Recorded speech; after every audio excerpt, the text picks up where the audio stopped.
என்னம்மா பண்ணிட்டு இருக்கிற? ஐயா, இவர் வேலை இல்லாம இருக்காரு.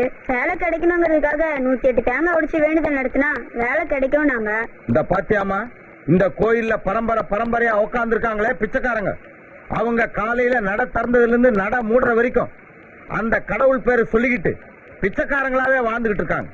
மனுஷனே கற்பனை பண்ணா, மனுஷனே ஒரு சிலை செஞ்சான், மனுஷனே அதுக்கு ஒரு பேரை வச்சான், மனுஷனே அதுக்கு ஒரு மந்திரத்தையும் கண்டுபிடிச்சு அவன் செஞ்ச சிலைகிட்டே போய் எனக்கு அதை கொடு இதை கொடுன்னு கேட்கறது வேடிக்கையா இல்ல வேதனையா? Radio, car, current, computer, train, flight, television, telephone, ராக்கெட்டுன்னு எல்லா விஷயங்களையும் எப்படி கண்டுபிடிச்சான்? ஏதாவது பூஜையில இருந்து வந்ததா? இல்ல யாகத்துல இருந்து வந்ததா? இல்ல எதனா கடவுள் வந்து பக்தனுக்கு பரிசா கொடுத்து இதெல்லாம் எடுத்துன்னு போய் ஜனங்களுக்கு குடுறான்னு சொல்லிச்சான்? இல்ல, அறிவால, விஞ்ஞானத்தால, தன் சுய சிந்தனையால இதெல்லாம் கண்டுபிடிச்சான்.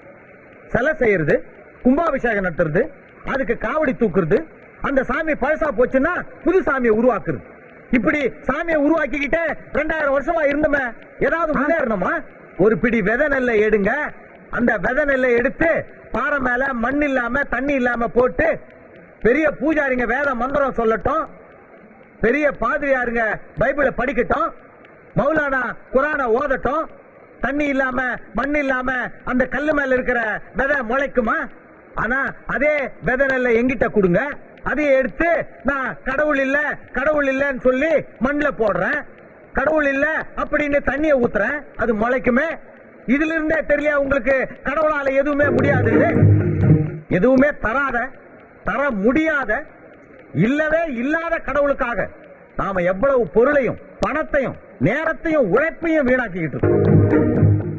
வாங்க, வணக்கம். உங்களதான் சந்திக்கணும்னு நினைச்சுக்கிட்டே இருந்தேன். பகவான் ஆத்மஸ்வரூபம்னு சொல்லுவா, அதையே சமஸ்கிருதத்துல பரபிரம்மம்னு சொல்லுவா, தமிழ்ல பரம்பொருள்னு சொல்லுவா. இந்த பிரம்மம் தான் ஒவ்வொரு ஜீவாத்மாக்குள்ளேயும் பரமாத்மாவா ஜீவிச்சிட்டு இருக்கு. ஐயா, கடவுளை காப்பாத்திட்டு இருக்கிறவங்களே நீங்க கடவுள் இல்லன்னு சொல்ல போறது இல்ல, நானும் கடவுள் இருக்குதுன்னு ஒத்துக்க போறது இல்ல. ஏன் நம்ம 2 பேர் நேரத்தையும் ஒருத்தர் வீணாக்கிக்கிட்டு? ஆனா நான் ரொம்ப நாளாவே உங்ககிட்ட ஒரு கேள்வி கேட்கணும்னு இருந்தேன். அதாவது, ஒரு காலத்துல வெள்ளையா இருந்தவன் உயர்ந்தவனும் கருப்பா இருக்கிறவன் தாழ்ந்தவனும் சொல்லிட்டு இருந்தாங்க. ஆனா காலப்போக்கில் என்ன ஆச்சு? வெள்ளையா இருக்கிற உயர்ந்த ஜாதின்னு சொல்லிக்கிட்டு இருக்கிற உங்க இனத்திலையும் கருப்பா மக்கள் பிறக்க ஆரம்பிச்சிட்டாங்க. கருப்பா தாழ்ந்த இனம் சொல்லிக்கிட்டு இருந்த எங்க இனத்திலையும் வெள்ளையா மக்கள் பிறக்க ஆரம்பிச்சிட்டாங்க. அப்ப உங்க இனம் எங்க இனத்திலையும், எங்க இன மக்கள் உங்க இனத்திலையும் காலங்காலமா ஆயிரக்கணக்கான வருஷமா கலந்து இன்னைக்கு ஒவ்வொரு வீட்லயும் வெள்ளையாவும் கருப்பாவும் மக்கள் பிறக்க ஆரம்பிச்சிட்டாங்க. இப்ப உயர்ந்த ஜாதிக்கு தலைவரா இருக்கிற நீங்க அப்படி ஒரு உயர் ஜாதின்னு ஒண்ணு இல்லடான்னு சொல்லிட்டு அந்த இனத்துக்குண்டான ஜாதிக்குண்டான அடையாளங்கள் எல்லாம் அறுத்துட்டீங்கன்னா அடுத்து இருக்கிற ஜாதிக்காரங்க எல்லாம் கூட ஜாதியை விட்டுருவாங்க. அப்ப இந்த சமூகமே ஒன்னாகி நம்ம நாடு வேகமா முன்னேறிடும். கடவுள் தான் இல்லைன்னு சொல்ல மாட்டீங்க, ஆனா ஜாதிகள் இல்லைன்னு சொல்லாம ஐயா.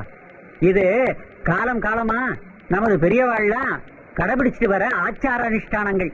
இது பகவான் படைச்சது, பாவாத்மாக்களுக்கு புரியாது.